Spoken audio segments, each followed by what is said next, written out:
Assalamualaikum warahmatullahi wabarakatuh. Saya Amelia Sasabila Latif. Saya akan menjelaskan bab 3, yaitu struktur regulasi konflik etnopolitik di ranah negara dan ranah masyarakat. Ada berbagai skema tipologis untuk mengklasifikasikan regulasi konflik. Yang pertama, berkaitan dengan pembagian yang telah disebutkan antara ranah negara dan ranah masyarakat. Yang dimensi kedua yaitu pendekatan yang berbeda terhadap pengaturan konflik etnopolitik yang dibedakan menurut apakah mereka berada di tingkat mikro atau makro. Dua dimensi tersebut kemudian melahirkan 4 bidang. Yang pertama yaitu adalah kegiatan mikro di bidang negara. Di bidang inilah sebagian besar kegiatan yang relevan saat ini berada, termasuk setiap jenis negosiasi antara pemimpin negara atau etnopolitik yang terkena dampak, juga kesepakatan di mana kepentingan mayoritas dan minoritas baru diseimbangkan satu sama lain. Pembentukan badan penasihat khusus untuk mengawasi kepentingan minoritas, langkah-langkah untuk menerapkan hak asasi manusia, supremasi hukum, dan peraturan yang melarang diskriminasi dan memastikan kesetaraan, dan yang lain-lain. Kegiatan ini terutama berasal dari pihak-pihak terkait, tapi kegiatan pihak ketiga juga bisa masuk dalam rubrik ini. Untuk mencapai pengaturan konflik semacam ini, substruktur psikohistoris juga harus diperhitungkan. Yang terpenting adalah bahwa ada semacam pengakuan bahwa substruktur ini benar-benar ada, dan bahwa forum dan mekanisme yang sesuai untuk menanganinya dikembangkan. Yang kedua yaitu kegiatan makro di bidang negara.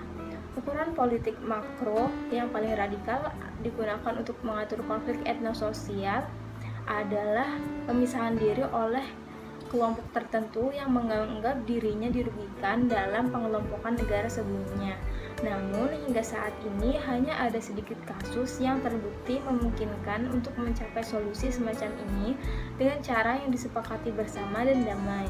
Ini tidak berarti bahwa solusi seperti itu pada prinsipnya tidak mungkin.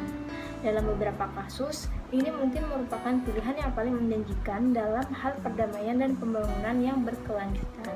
Namun, yang diinginkan adalah prakondisi dan efeknya yang diatur secara multilateral.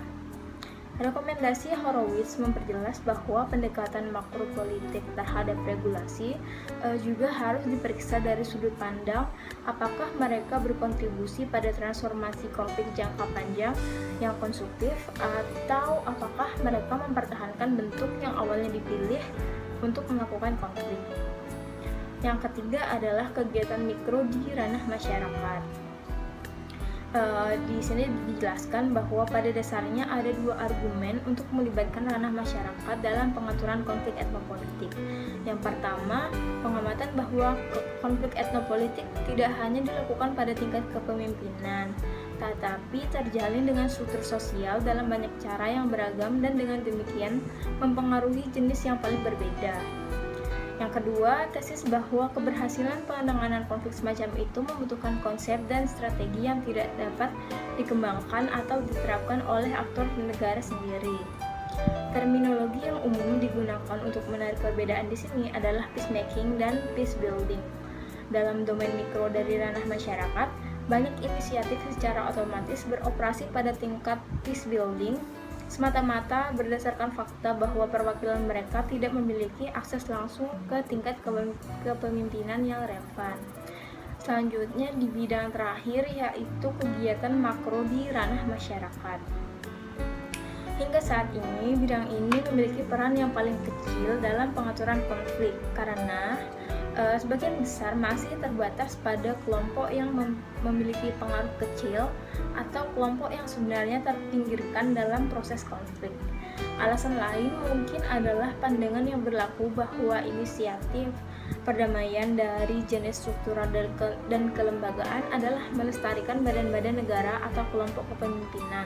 Tapi ini gagal untuk menghargai sifat dan luasnya tugas yang dihadapi regulasi konflik etnopolitik. Cara di mana dengan setiap tahap eskalasi lebih lanjut, konflik etnopolitik semakin meresap hampir setiap wilayah masyarakat.